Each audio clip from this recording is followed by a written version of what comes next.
அண்மைச் செய்தியை பார்த்துக் கொண்டிருக்கிறோம். தருமபுரி கிழக்கு மாவட்ட திமுகவின் புதிய பொறுப்பாளராக MP ஆ மணி என்பவர் நியமிக்கப்பட்டிருக்கிறார். கூடுதல் விவரங்களோடு செய்தியாளர் ராஜேஷ் இணைப்பில் இருக்கிறார். ராஜேஷ், வணக்கம். ஏற்கனவே தருமபுரி கிழக்கு மாவட்ட திமுக பொறுப்பாளராக இருந்தவர் யார்? எதனால தற்போது புதியவர் ஒருவர் மாற்றப்பட்டிருக்கிறார்? வணக்கம். ஏற்கனவே தருமபுரி மாவட்ட செயலாளராக இருந்தவர் தர்மசெல்வன். அவர் சமீபத்தில் தான் நியமிக்கப்பட்டார். சொல்ல போனால் 1 மாத காலம் தான் ஆகிறது.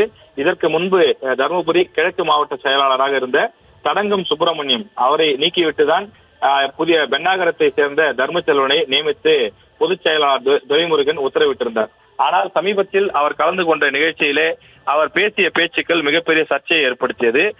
SP-யாக இருந்தாலும் கலெக்டராக இருந்தாலும் நான் மாற்றி விடுவேன், யாராக இருந்தாலும் என் பேச்சை கேட்டுதான் செயல்பட வேண்டும் என்று அவர் பேசியிருந்ததாக ஒரு ஆடியோ ஒன்று வெளியாகி இருந்தது.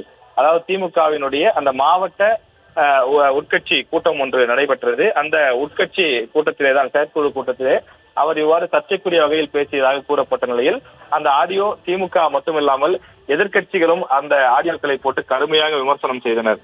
ஒரு திமுகவினுடைய மாவட்ட செயலாளர் எப்படி ஆட்சியாளர்களுக்கு, அதிகாரிகளுக்கு இப்படி ஒரு அதிர்ச்சி தரக்கூடிய வகையில, மிரட்டல் விடுக்கக்கூடிய வகையில பேசுகிறார், அவர் மீது நடவடிக்கை இல்லையா என்று பேசி வந்தார்கள்.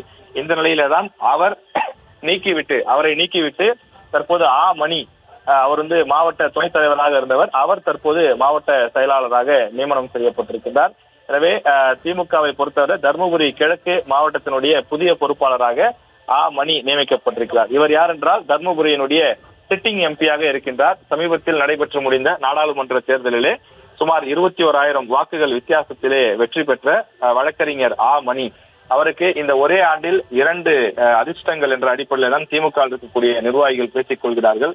MP சீட்டுக்கு தர்மபுரியில் பல பேர் போட்டியிட்ட நிலையில் இவருக்கு சீட்டு கிடைத்தது. அவர் வெற்றியும் பெற்றிருந்தார்.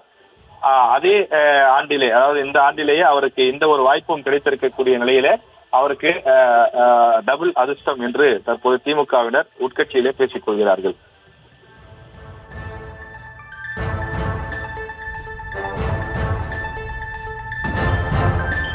தருமபுரி கிழக்கு மாவட்ட திமுக பொறுப்பாளர் பதவியிலிருந்து தர்மசெல்வனை விடுவித்து புதிய பொறுப்பாளராக மணி என்பவர் நியமிக்கப்பட்டிருக்கிறார். முழு விவரங்களை பதிவு செய்ததற்கு நன்றி ராஜேஷ்.